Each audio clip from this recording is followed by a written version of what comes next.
Hello everyone, and welcome. Thanks for coming along. My name is Stephen Hendry, if you don't know me, and I work for the Royal Society of Chemistry as an education coordinator for the West of Scotland.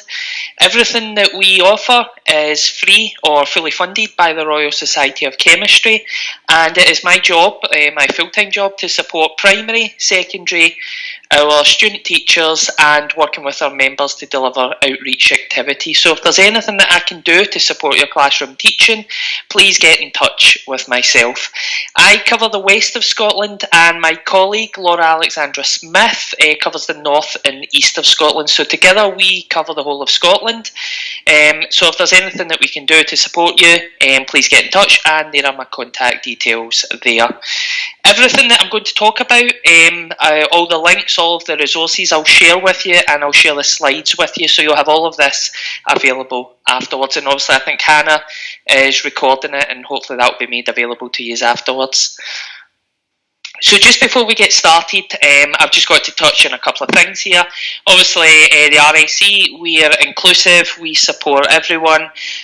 So this is our participant agreement, and we hope that you all agree to it, and I don't think there's going to be any real issues there, but it's just something that we want to bring up at the beginning of the session. In this session, we're obviously looking at remote learning and the support and offer from the Royal Society of Chemistry. The aims of these sessions, we're looking to address some of your current worries and put your mind at ease by providing top tips for remote teaching. So we've got some tips from other teachers, how they've went about it, and just giving you some teaching ideas for your classroom.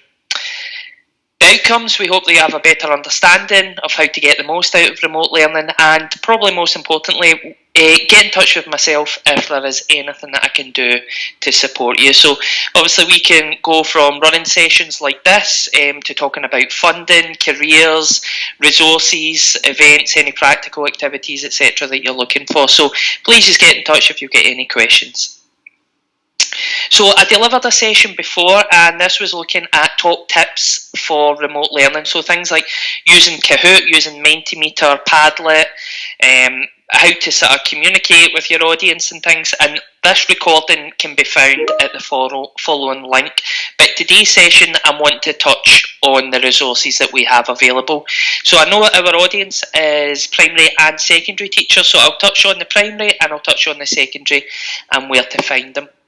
This is our brand new website that we've just launched last week, and in here it's looking to build the confidence for primary teachers and giving you strong links across the curriculum, so things like numeracy, literacy, wellbeing, etc. This is the page that you would go on to, so this would be our home page, and as you can see we've got our resources separated, 4 to 7, 7 to 9, 9 to 11. There's lots of things in there that you can explore. You can pull out practical demonstrations, and most importantly our resources are linked to the Scottish curriculum as well. So again, these links will be shared with you, but if we go into the Scottish curriculum, you would come up with a page like this, and as you can see you've got all of your learning outcomes, your objectives for each of the stages, and you've got a hyperlink. So if you click on that hyperlink, it will take you to all of our resources that are linked to that specific part of the Scottish curriculum, and that goes across the whole curriculum there. Obviously if we were to click on it, so if we're clicking on them, it would take you to a page here, and these would be the resources that you would have in front of you. You can also search for all of the resources on our main page here, and again you would just filter in or search for the topic. So if you were looking for something to do with wind farms, environmental science or something, you would be able to put in there, and that would pull up all of the resources linked to that. Again, we have Education and Chemistry magazine, and this is written by teachers for teachers. It is mostly focused on secondary teaching, but primary teachers, there's still a lot on there that you can pull out and you can use in your own classroom. You just have to slightly adapt it for your own teaching, and you're able to search for all of the resources at the top there. So if we come in here for secondary teachers, again we can click at the top there, resources, and down to secondary teacher, and this will take us to our secondary page, and again this is all the support that we have available. We can go into secondary, and again we have our curriculum explorer and we've got our secondary resources. So again, all of our resources for secondary are linked to the Scottish curriculum. So again, this will be the same for primary. If you want to select to search all of your resources, you're able to filter down the left hand side. So you're able to filter for specification. So obviously we're in Scotland, by type, by level, so you can see 411 all the way up to 18 plus. If you're looking for a resource, an article, specific categories you may be teaching, and again you can look at it by use, by date and by rating as well. So you're able to filter out all of the resources that we have available on our website. For the Curriculum Explorer, this should be on your front page, and you would have to be registered for Teach Chemistry in order for you to access this, but it's free to register. So you would come in here, obviously select an area, Scotland, selecting the level, and obviously SQA Chemistry. So we've selected the higher curriculum, and if we want to go into a little bit more detail, so looking at chemical changes, and then looking at elements that are arranged in the periodic table, and then we can click that, and that will give us all of the resources here. So I like to think of this as a reverse search. You might not know what you're searching for, but you know what learning outcome that you want to hit. So the take-home message there, all of our resources are specific to the Scottish curriculum. They have been risk assessed by CERC in Scotland and also CLEAPS in England, so they've actually been risk assessed twice there. All of the resources are easily accessible and low hazard, specifically for the primary or the secondary classroom. Again, all of our resources, or the majority of them, come with teacher notes and how to use in the classroom. So again, from that primary perspective, you might not be confident in teaching chemistry or science. You will have all of the notes, all of the questions that you maybe want to ask the pupils, and how you would deliver that in your classroom. As I say, so this is our Education and Chemistry magazine. Again, as I said, written by teachers for teachers. So you've got ideas to support classroom practice, news and views and perspectives on teaching. So that's coming from the staff room, maybe a little bit of an opinion piece in there. And then we've got the science, the cutting edge research, and how do you integrate that into your classroom. So as you can see at the top there, we also have our, sorry if I just go back there, at the Education Chemistry, we have our post-lockdown teaching support. Now if you click in this tab, it will take us to this page. So throughout lockdown, we have been pulling together all of our resources. We have been writing articles about approaches to remote teaching, communicating with parents, remote technology, what you need to know about flipped learning, teacher and student wellbeing, etc. We've got links here to practical videos, to simulations, to ideas for activities to try at home as well.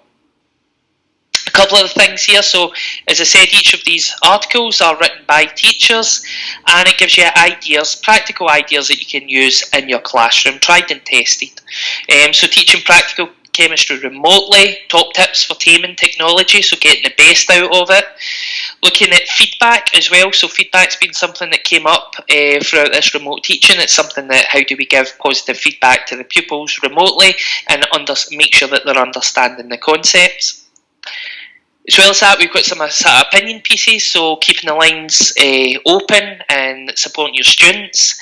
We also have some videos by teachers, so getting the most out of pre-recorded lessons and using quizzes. So there's lots there to explore, and I don't want to go into too much detail, but as I said, I'll send the links and you'll have full access to all of this. For our online activities, we've obviously got our screen experiments. The screen experiments are a little bit more, they're obviously for secondary level, so carrying out a titration or an aspirin synthesis, and you go through each of the steps. At the end of it, you'll have workbooks that you're able to complete and results that the students can put in, and then you can reflect on how they got on, what was their scores. These have actually proven to be quite popular, especially for a wee bit of sort of cognitive overload. So often when the students go into the lab, there's lots of new equipment. So by giving them these types of activities to do before they go into the lab to carry out any practical activities, it allows them to become familiar with the apparatus that they're using and what they want to get out of the experiment. So what are the aims and objectives? At the site here, we have our PhET interactive simulations, and again, there's a lot more here specifically for primary and secondary. So we've got a couple of things there. We're looking at acids and base, Beer-Lambert law, pH scale. And what's really good about these activities is because they're simulations, it allows the pupils to have a go at it. It's almost creating that sort of game-like educational tool, and they're always a lot more confident in giving it a go. So adding different things and then coming up with questions before and after and during. We also have our interactive periodic table, and again, this is something that would be suitable for both primary and secondary. So there's a lot of information contained in here, and this is, you're able to download this onto your app, so you'll be able to download that onto your tablets, mobile phones, or using it straight from the laptop. And if you hover over each of these elements, it will give you more information about each of the elements, the history, the uses, what we use it for, when it was discovered. You're also able to filter out at the top there, so you're able to filter out for metals, non-metals, looking at the temperature, so changing the temperature and see what elements are solid, liquid and gas. So this is really a good opportunity to filter out information and maybe give them some questions that they have to look up and find the information. Looking at the top here, we also have more information about the history of the periodic table. We also have alchemy as well, looking at the elements that were important. We have podcasts for each of the elements, and we also have good for communicating what these elements do and what role do they play in everyday life. Again, we can go into a lot more bit more detail, looking at the density, electronegativity, etc. But that's again slightly for the secondary level. There is also, so this was periodic table, so if you're delivering a session looking at periodic table, the elements all around us, we could be looking at the table that was developed by the European Chemical Society. Now this is a periodic table, but not as you would expect. So these are the elements that are in danger. So the bigger the elements, and also it goes from green, that tells us that it's got plentiful supply, all the way down to red, orange, where it's saying that it's a serious threat. So in the next 100 years, we could potentially be running out of these elements.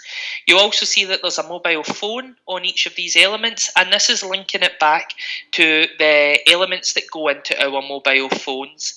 And as you can see, we've got some just down at the bottom that are grey, and these are the elements that come from conflict materials, conflict minerals, so coming from environments or countries where there is almost slavery going on, there's sort of wars fought over these elements, so thinking about that as well. So it creates quite a nice story, and it's that great opportunity to open it up and begin the discussions. What would happen if we run out of these types of metals? What can we do? And again, there was a big campaign around this, looking at mobile phones that we have in our drawers or we throw away, and in actual fact we should be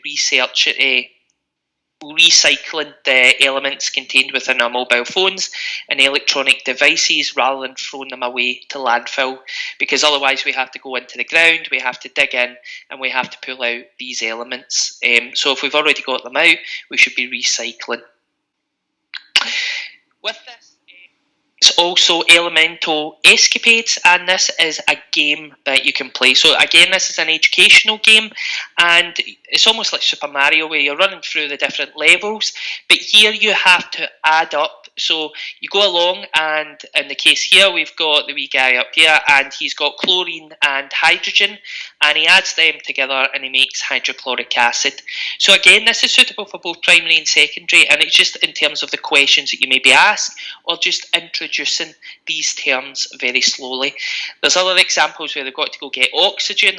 Obviously, oxygen helps burn, so here he's adding oxygen to the fire to burn it, and then there's other examples where he has to collect hydrogen and oxygen to make water and then put out the fire. So it's a really good activity, and as you can see, it's quite interactive for the pupils and using that game-based learning, which is usually a really popular approach. And all the while you're learning about chemistry and the periodic table. So that's something you can download, free to download and use, and again the link will be shared at the end. So we spoke a little bit just about some of the simulations, some of the activities that we could deliver to pupils to maybe set up a session, giving them those questions and maybe getting them to look through the information. We also have our practical videos that are available, and on here we have an article looking at making the most out of the practical videos. So some ideas that you maybe want to introduce these into your classroom.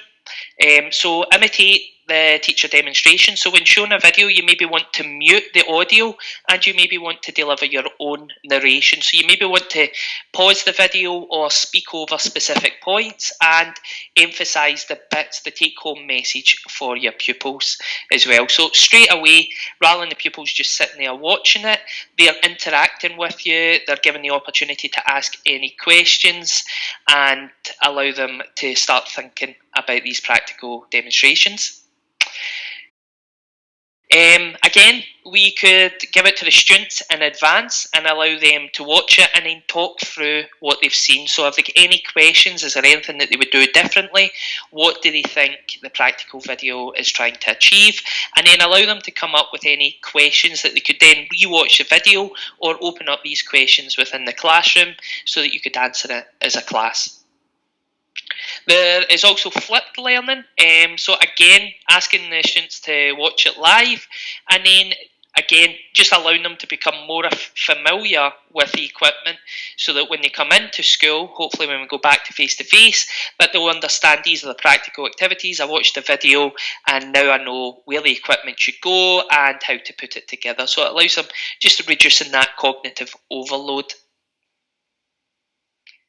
Again, you might want to give out the practical video and then you might want to get them to sort of revise it, sort of consolidate it. So get them to carry out the experiment and then give the video for them to watch afterwards and then get them to maybe write up their report or to discuss what were they trying to achieve, what did the results of their experiment tell them, and it gives you that opportunity to follow up with them to work out what their understanding of the experiment was.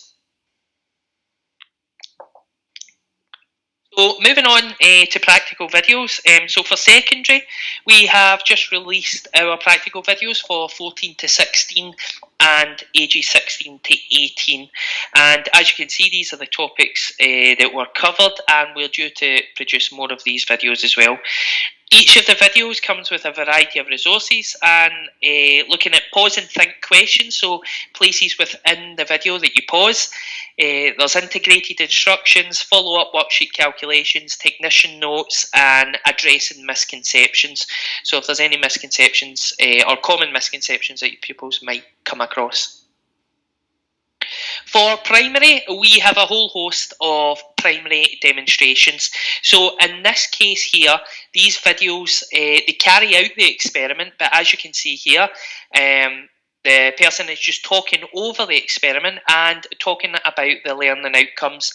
What do we want to be asking the pupils? What do we want to be getting them? What do we want to be telling them is the most important part of these experiments? So we've got a whole host of these experiments, looking at changing materials, looking at solids, liquids, gases, and then we've got some on chemical changes. So again, these can be applied the same way as we said previously, and it comes with a lot of these teacher ideas on how to deliver this in your classroom. For our kitchen to classroom, so these are a series of remote learning videos that we carried out, and again we've got a whole range of these videos. The videos come with straightforward and simple experiments that you can try out in your homes. So we've got red cabbage indicator there. We're looking at pH indicator and we're using red cabbage to make that. And then we're making rainbows, so that's giving a little aspect of sort of creativity. We have chalky spinach, and we also have tricking the taste buds. So we've got those edible experiments that you're meant to taste and then work out the science. So all of these come with videos and teacher notes to deliver this in your classroom. They are all come with learning outcomes and risk assessed as well. So again, you can use these either at home. You could give these to your pupils to use at home because they're using everyday materials, or you can introduce them into your classroom. So this is the first breakout room. So I know I've thrown a lot of resources at you there, and what I'm going to do is I'm just going to stop sharing and I'm going to put in the resources into the chat. And hopefully that will give you the opportunity to have a wee go at looking at the resources. So I'll give you 10 minutes just to look through the resources, whether you want to look at the PhET simulations in more detail or whether you want to look at the practical videos that are available. So I'll just put them in there, and you should be able to click on each of these links to look at the resources in more detail. Again, we've got the Padlet that Hannah shared at the beginning of the session, so you can click on the Padlet and all of the links to the resources are there, and there's also the opportunity for you to either feedback on the Padlet or feedback in the meeting chat. So I'll give you 10 minutes just to have a wee shot at them. Stephen, I'm just going to share my screen and show people the Padlet in case they've never seen one. No problem. So it should look like this. Can you see? Yeah, that's perfect. You can see everything. Great. So as Stephen said, when you click on the link for the Padlet, it will open this up, and all the links that he just posted into the chat are all here as well, so you can see like the simulations, the practical videos and so on, and they all run in columns going down the way. And then if you scroll over, obviously there's some more there, literacy and science, numeracy and science, and then there's some tasks here. So obviously what we would really like from this is these are resources that are available for everybody to access, but I think it'd be good if people shared like how they were using them, because everyone's kind of approaching remote learning slightly differently. So Stephen's just suggested a few tasks. So you can have a look through any of the resources, and then here like task 1, pick one out, one of the simulations or the videos, and kind of say like, would it work for your pupils? How would you use it? Would it be at the start? Would it be a main part of the lesson, the plenary and so on? Would you send it home? How would you send it home and so on? And if you want to add in a comment, you can just go just to the bottom, Stephen, to the wee plus tab. Yeah, see just under each of the wee Padlets, you can just go, you can upvote, just above it, there, see add comment, So there you go. So underneath each of the posts, you can just add a wee comment and just kind of tell Steve, once you've had, we'll give you 10 minutes or so, you can add a wee comment about like how you would use it, if there's one there that you think that would be really useful, like if you would send it home, if you'd use it for class and so on, so that'd be great. So will we say 25-2, Stephen? Yep, that's perfect. 25-2, so that gives everyone 10 minutes to look at the resources and put in a comment. Yeah, it's great to see some of the answers coming in there. There's one there just asking the pupils to write their own script and record their narration. So I don't know if any of the schools are involved in it, but the Young STEM Leader programme is something that this would work really well with, and getting them to maybe even produce their own videos or explaining it for pupils lower down in the years. So it would be something that would work well with that. Again, PhET simulation, simulating the lab experiments, and even when, hopefully if we go back to face-to-face, that this will still be a valuable tool to be able to use for your pupils.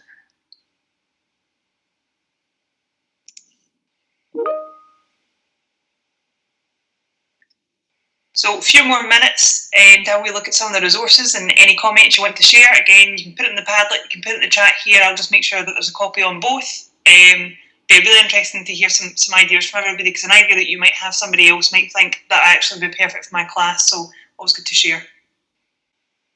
So the comment that just came into the chat there, just looking at on-screen periodic table,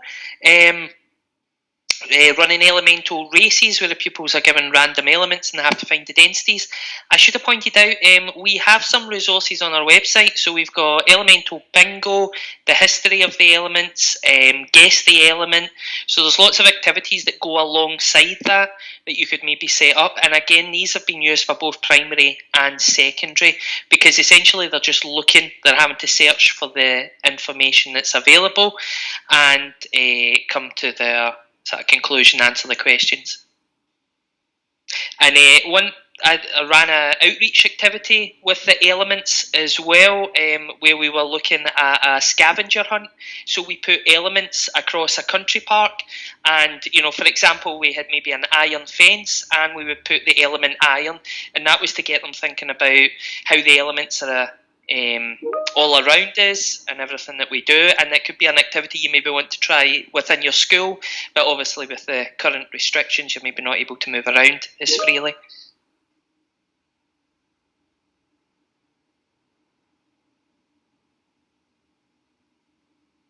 Yeah, and the PhET simulations, as well as there being chemistry, there's biology, physics, maths, skills that you're able to use, and there's a couple of other activities. I think there's environmental science on there as well, and they should all be suitable for tablets, mobile phones. I know there's been a lot of updates going on so that they are accessible for all devices.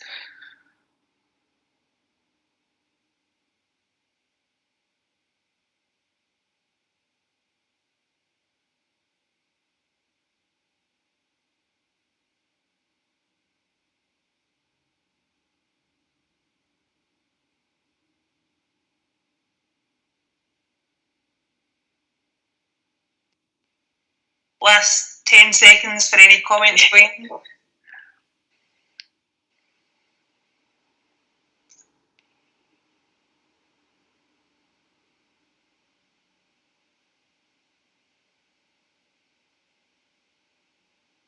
Okay, so it looks like there's been a lot of really good discussion, a lot of really good ideas and examples of using these sort of simulations, videos and interactive techniques within your own classroom. So I'm just going to share my screen again, and I'm just going to touch on the literacy and numeracy aspects.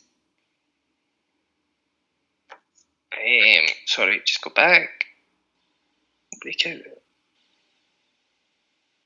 So obviously literacy in science or chemistry for primary and secondary is important, so is numeracy as well, and these are normally the things that there's a lot of emphasis on teaching. So rather than teaching them independently, try and integrate them into your science classroom. So we've got a couple of ideas here.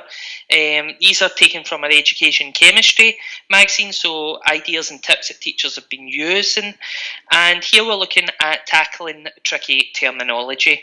So they might come across words like maybe thermometer or apparatus, or different types of instrumentation that they're maybe going to be using, and you maybe want to get them to understand the terminology.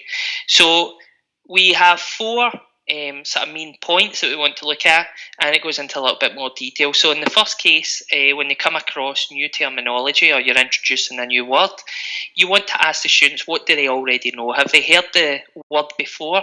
Again, sometimes if you're talking about thermal, they'll know that thermal links to heat, so they'll have maybe a vague idea of what the word is meaning. You can then take it to the next step where we look at the word. So again, breaking it down. So in this example here, we're looking at photosynthesis. So what does that mean? If we split the word up, we know that photo is meaning light, and synthesis means to combine and make something. And it's really good to integrate these words at a very early stage, because when they come across these words, whether they come across synthesis later on in secondary or university, they'll have an understanding of what that means, because they can relate it back to an example when they were talking about it. So talking about creating, combining to make something. The third one, what do your pupils need to know? So again, this is quite important. So what do we want them to know? Again, they don't need to know everything, but they need to know the key points. What do they need to know to get by? Again, the fourth bit is then getting them to come up with that word and putting the word in a sentence. So, for example, if we're talking about photosynthesis, we would maybe want them to apply that to an experiment, or what do plants do, and giving them some tips and tricks to bring in to maybe write out a sentence about what the photosynthesis actually means. And most importantly, we want them to be using the word correctly. So if they use it wrong, then you're able to correct them and then get them to go back and think again. The other thing as well, which is just so important, especially for science and science communication, is looking at reading techniques.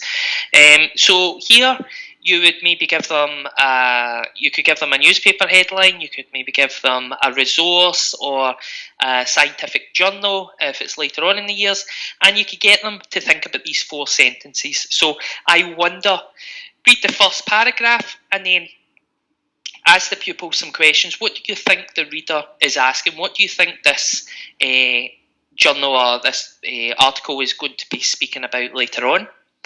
Then the second one, get them to think about it in other words. So get them to rephrase the paragraph and pull out the key words and key points that the reader is making. You could then get them to predict. So start to get them, what do you think the reader is going to say? So obviously if they start an article with plastics are awful, they're damaging our environment, then you've got an idea of what the reader thinks about plastics, and you would hope that you would maybe come up with some solutions later on about how they can fix these plastics. Again, the fourth one, looking at the main idea, so getting the reader to reflect on the full article.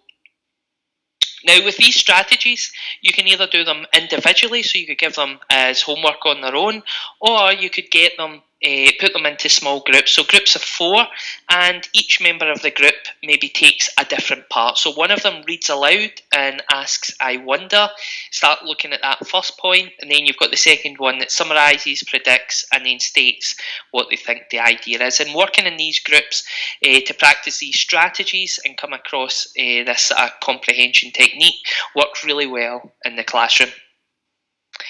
Again, if you had multiple groups, you could give them multiple different articles or different resources, and then you could get them to compare text between groups. So you might have a newspaper article that's saying that climate change is over, and you might have one saying climate change is worse and we're at the point of no return. So get them to look at the 2 articles in separate groups and maybe get them to debate or start discussing why they think that writer has formed that opinion and what is the science, what is the points that the writer is making. So there's lots of really good examples that you can use here. So using chemistry articles to promote scientific literacy. So get them thinking about the article, the key concepts. You maybe want to, if you're going into a little bit more detail, maybe get them to think about, is that macroscopic or microscopic? So can you see it with your eye, or do you need a microscope? There might be some symbols that they use. So if they're maybe using, talking about oxygen, they maybe use O to represent the symbol. And again, getting them to agree in the article and encouraging debate, or getting them to form their own opinion. So they maybe read the article and go, do you agree or disagree with that? And then critically discuss it. Now, for examples of these, there is Science News for Students, which produces lots of really great articles specifically for students. So it takes quite complex stories and then it makes it accessible for students to read. We also have the Twig Science Reporter, and here there is some videos. So you've got the news article, and then you've got videos that go along that. And a lot of them, things like why do we have snot, and topical news updates that fit into your classroom. On the Education and Chemistry, or on the Royal Society of Chemistry page, we have some articles looking at the science behind fireworks. Here we've got an article about conserving the periodic table. This was the oldest periodic table found, and that was found at St Andrews University. And there they were looking at how do they preserve it, what's the science that goes into it. And again, you've got another article just below it talking about the immune system. We've had a lot of really in-depth articles talking about coronavirus, the importance of hand washing. So there might be some articles you maybe want to pull out there. This is our chemistry world, and this is cutting edge research. Now, this would be for secondary, or if you're a primary teacher, you would maybe want to go on, look at some of the articles and maybe pull out some of the points or maybe rephrase it. But there's a lot of really good stuff. It's talking about things that are going on. They've got a whole bit in there about COVID, vaccinations, how do we produce vaccines, etc. And just cutting edge chemistry research that's going on. Numeracy and science, so equally literacy and numeracy go side by side, because without literacy and numeracy, the scientists aren't able to tell their stories or present their results, and there's no use all of our results staying in a lab. We have to be able to communicate that with the general public. One of the ways we do that is obviously using graphs to present our data. Now, this is an example from the ASC, and it's the language of mathematics. And again, the links will be in the presentation. And what we're doing here is, this was an example where they gave their pupil, they asked them, think about their day, and on a scale of sort of happiness and sadness, try and graph that. So as you can see, they've started off quite happy, and then sometime throughout the day it's went down a little bit, they've got a little bit sad, and then it's went up. So getting them to think about emotions, adding that in. Here is another example. This was of a student that had got a bike, and he was comparing time against pain. So he got his bike, and over time he fell off his bike, and then he experienced a lot of pain. So getting them to graph that, putting that in, and showing that there's some trends that are going on. So the time that goes on against pain, and linking these dips and peaks to things that are actually happening, and getting them just to think about that. You could even get them to maybe read a story and get them to think about a specific character throughout the story and try and graph that, or using poems to maybe graph how the poet is going on with the poem. Taking it a step further, we want to go into a little bit more detail. So what we want to get across here is we want to get across that there's trends. So there's a couple of examples here, looking at the average wind speed against rate of erosion, and you would get the pupils to come up, what is this graph saying? So as you can see, as the average wind speed increases, the rate of erosion starts to increase, and you can see that with the line sort of going up there. Again, you can try out different graphs. Population of Hackney, years since 1900, so that the population has stayed constant throughout, and then you can maybe get them thinking about what would make a difference and what are the variables that are associated with that, and just get them to fill out their own sentences. Again, you could give them some questions, asking your students, how long would it take to walk from the classroom to the school entrance? Maybe get them to time it, maybe get them to put that in a graph, thinking about, do they stop, do they slow down, and speak to any of their colleagues? Was a corridor shut off, so they had to walk around the long way, which took them longer, and get them starting to think about these investigations. How would they time it? How would they know how long it would take? And again, you maybe want to ask them again, so throwing in these variables, what happens if you stop and talk? What happens if all of a sudden the corridor's filled with snow or quicksand? Would that slow them down or speed them up? And start getting them to think about what are the chances of this happening, and get them to think about how they would develop this investigation. And again, as I said, we want to link this finally with the practical work. So again, you might give them an experiment to do, and you maybe want to ask them to put in their results into a graph, and you maybe want to highlight that, either as a bar chart or a line graph, and then you want them to make that conclusion based on their own work. So get them to carry out an experiment or a practical, or just giving them the data, and get them to understand that in a scientific context. And again, this goes a little bit more detail, maybe a little bit more there for secondary, but it gets them to understand it, so you can see how you can develop that up and down the years. As well as that, when we're dealing with numbers, temperature, we've got an example here. So one of the hottest places on Earth is Death Valley, and it's 56 degrees Celsius, whereas one of the coldest is in a Siberian village, which is minus 72. So when we put that into a scale, to give it perspective, how cold is that, how warm is that, and by using the colours, you start to add a little bit of you get them to understand it in a meaningful way, and they can make these comparisons between these temperatures. So again, just touching on the PhET simulations, so for chemistry in particular, balancing equations is very important. So we must have the same amount of reactants as we do products on each side, and this is all about balancing things up. So on the first side, for primary, we could introduce this by giving them a seesaw and getting them to measure up. So if we've got one man, we've got one woman and a child, and how do we balance it up? So getting them to add so many bricks or add another person so that it's all balanced. And essentially that's what we're doing for balancing equations.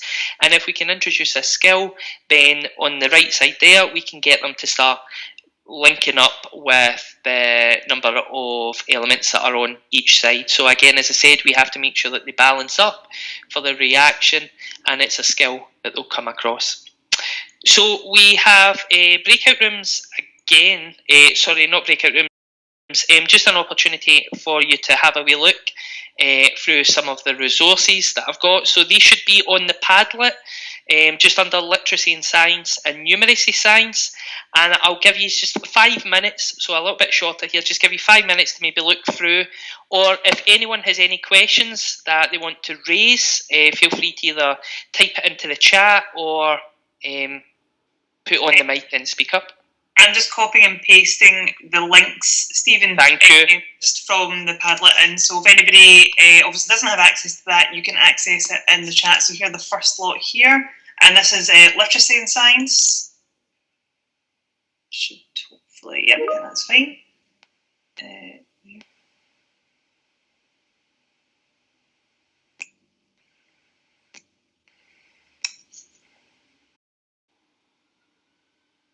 Yeah, that's thanks for the feedback there, Victoria. Just talking about the literacy links. So I've actually got we've got a primary session and a secondary session that goes into a little bit more detail about the literacy links with science. And you can also, if you go onto the website and go into education and chemistry and search for literacy, you'll be able to come up with a lot more topics. So at the literacy and numeracy, we go into a little bit more detail with that. But there's lots of stuff available. And especially with the ASC, that's a fantastic resource, and it's free to download as well. Yeah, so with the launch, we launched our primary website just last week, and we're looking to develop a whole host of new activities, practicals, with links to literacy and numeracy. So in the next couple of months, we should be developing more of these resources. If there's anything missing or something you would like to see more of, please get in touch. But we've got a lot of really good stuff on there, the science webs, the practical videos, the talks for pupils looking at investigative discussion. So there's a lot there, and I'm always happy if you've got any questions. So with that, I'm wary of time, and I realise I've sort of ran over a little bit, but I've just got a couple more slides just to sort of finish off. So this here is our Future in Chemistry. This is our careers website. On this website, there's presentations, advice, job profiles. We have interactive games, guess the careers, where chemistry can take you outside the lab. So again, there's lots of really good advice there. Maybe your pupils are asking some questions. What grades do they need? What subjects do they need to study? Or maybe they just want to know what can you do with chemistry. And there's lots of really diverse careers on there. So we've got looking at numeracy, there's patent, legal attorneys, there's accountants, and talking about how they use chemistry in their day-to-day life. So it's getting across that to be a chemist, you don't have to have the white lab coat and work in a lab. As well as that, so obviously we've talked about a wee bit about literacy and numeracy, and I think this is always a great example to show that the science lies in the politics that go on. So obviously back then there was lots of articles about smoking being healthy. They had paid a lot of doctors to essentially do these tests and come out and say that smoking is good for you. So we always want our pupils to be asking questions, and I think that's a fantastic skill to give them. Just get them to question why and get them to understand what's going on, what are they saying, can they look to it in more detail, is smoking harmful, as we know it is harmful, and trying to get to explain what is going on. The example here, we had the BP oil spill, so again we're thinking that these articles were written years and years ago and it won't happen again. In 2010, there was the oil spill. The workers that were coming along to clean up were told not to wear a respirator because it would scare away the tourists. The recommended protective gear is just on your right hand side there. So you've obviously got the mask, you've got the clothing, you've got the gloves. The workers, they couldn't see it, but it got under their skin, and this was under UV light, so you could see that they had been exposed to it. A couple of months later, they had declared the Gulf safe, so tourism safe to come back to, but there was still this exposure, and the chemical that they were using was Corexit, and it was deemed in 2017 that it was not safe for the workers. So it's really good to use these examples and get them to always think about the information that they are being presented with, and it's a great opportunity to maybe think about fake news or news that they read in social media and what does that mean. This is another graph as well. This is on Our World in Data, and again you can go in there and find lots of really good articles, and it's looking at the causes of death in the US. So as you can see on the left, this is the cause of death, and then you've got the Google searches, so what people look for, the media coverage, and as you can see, terrorism doesn't account. So I think it's 0.01% of deaths in America are caused by terrorism, but through the media, through the Google, it's up at 30%, 7% for the Google searches. So it's creating this, what is important, and obviously heart disease is one of those bigger killers, and in particular it's bigger than cancer, and heart disease is linked to that well-being and diet as well. So it's getting them to think about the data that's there, and just because they read it in a newspaper doesn't mean it's true. So get them to think scientifically. Again, you've seen examples of this. Obviously, this was the face covering. So facts, face, avoid crowded areas, clean your hands regularly, 2-meter distance, self-isolate. Now, each of these points are based on scientific analysis. So people have said that if you wear face covering, it stops the spread. Why 2 meters? Why not 1 meter? Why not 3 meters? Why do we clean our hands? So all of this is based on good science at the heart of it. And to communicate that, you have to make sure that the message gets across. So it's no use having all of these results and a whole lot of tables and graphs. You need to make it accessible for the public. And these are examples of great communication that's maybe going on. And again, an opportunity to maybe think about that literacy and numeracy. Again, these are some of the graphs that have been used, and the question is this accessible for the public? So you can see here, it's quite hard to read, it's quite hard to understand what's going on, what's the message. Even with a background in science, you have to sit down and you have to look at it carefully.